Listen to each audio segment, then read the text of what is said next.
and now we're behind it. You can see they have it fenced off, probably to keep vandals out of there.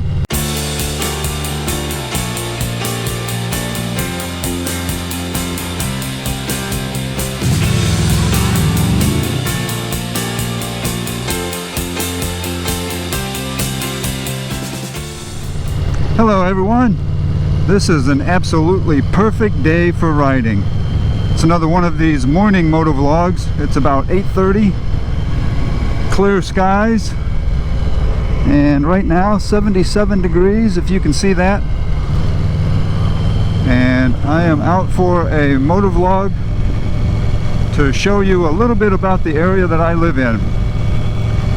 So if you remember a recent video I did on the military installation, this is going to be kind of a continuation of that. I want to show you guys a little bit about the local area that I'm in before I no longer have the opportunity to do that. Fellow rider.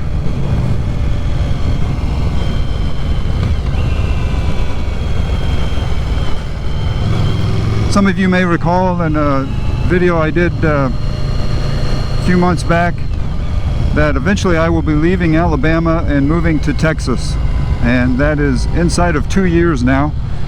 When I retire, I am going to move there. I didn't want to get to Texas and then regret not having taken you guys out for some motovlogs and show you some of the things in the local area. So I'm going to start doing that and cover some things that I want to between now and the time that I leave. And today I'm actually starting with the town where I live, which is Prattville, Alabama. It's kind of a small town. I believe the population is around 30,000. But there's a couple of interesting things here that I want to show you. And one is basically the founding of the town and how it started and who started it. So I will show you that in just a minute. So these videos will sometimes have an opportunity for me to stop and get off and show you some things, and this very first one will offer exactly that. But what I am going to start with today, as far as Prattville is concerned, is the old downtown area. You know, like any towns, there's the original area, and then things tend to get modernized elsewhere. And that is definitely the case here in Prattville. And I will start with the original downtown area and then work my way out to the more modern parts of the town.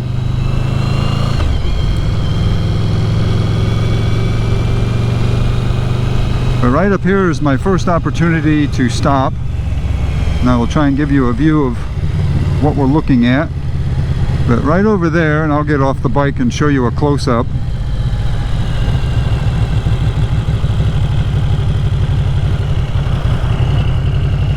But that is a cotton gin factory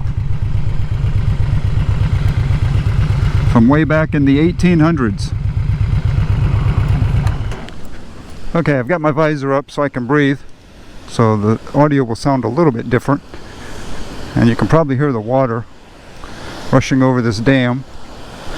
But this is Autauga Creek, because we are in Autauga County. Just give you a little view here.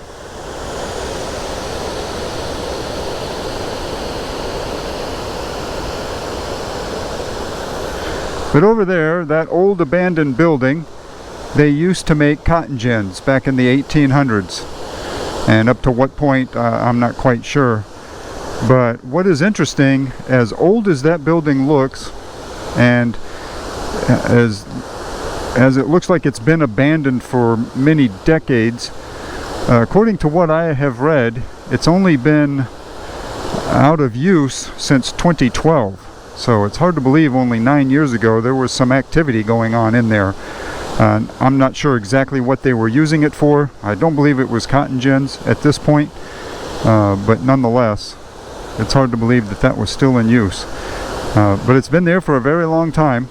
And again, this is where Daniel Pratt started making cotton gins, and I will show you a little bit more about him as we walk around.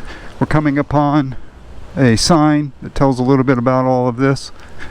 I don't think you'll be able to read it here with the camera, so I will take a photo so you can have it up on the screen. There you go, you can pause that and read everything you want to know about this.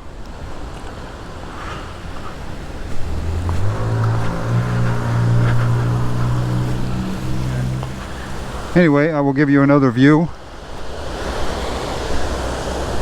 of the plant and the dam.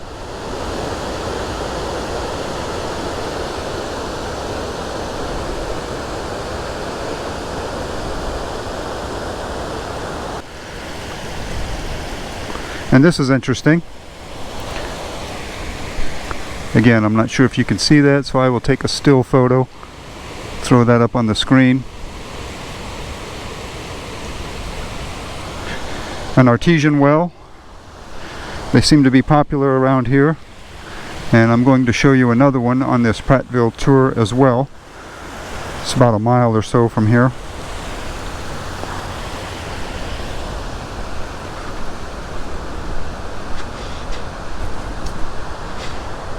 And there's the man himself, Daniel Pratt. And by the way, one of the things that I did read on him is he was the first millionaire in the South. So imagine that, of all places to have a millionaire in a small area like this, Prattville, Alabama. Alright, let's jump back on the bike. I think the speed limit's only 15 through here. So there's where we were just a moment ago.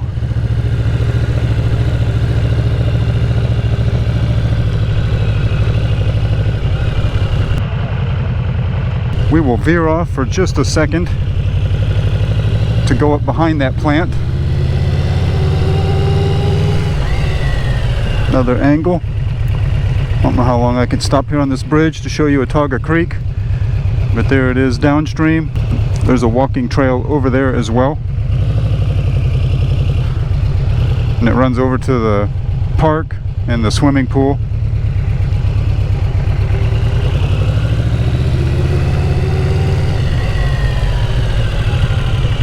Continental Eagle.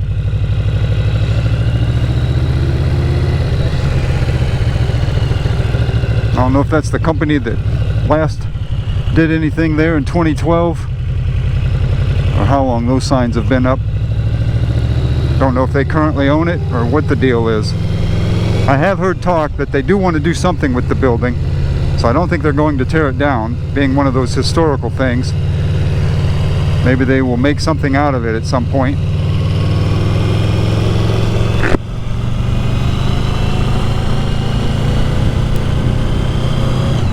And now we're behind it. You can see they have it fenced off, probably to keep vandals out of there until they figure out what they want to do.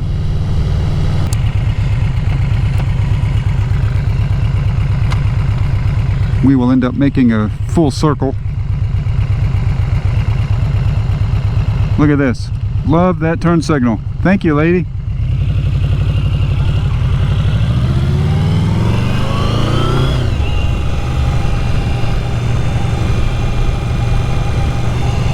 And again, there's the police department.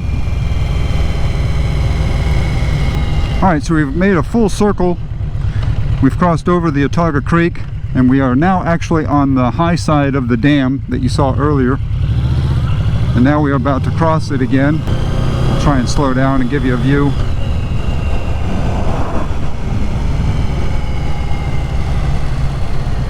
Car coming up behind me.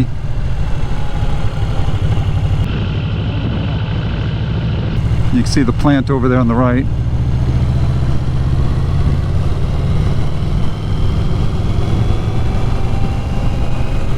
One of the things, in case you haven't noticed, I've changed my camera angle on the handlebar to give a different field of view. It's much wider, so I'm just experimenting. So this is the first video in which I've tried that. So please let me know what you think of that. If you prefer the wide field of view versus the one that's more close up, looking at me and my jacket, this one tends to give a little bit more perspective of what's around me. So let me know what you think. Alright, we've made a complete circle. So I'm going to end this one now, and I will pick up on another video as we head into other areas. See you next time.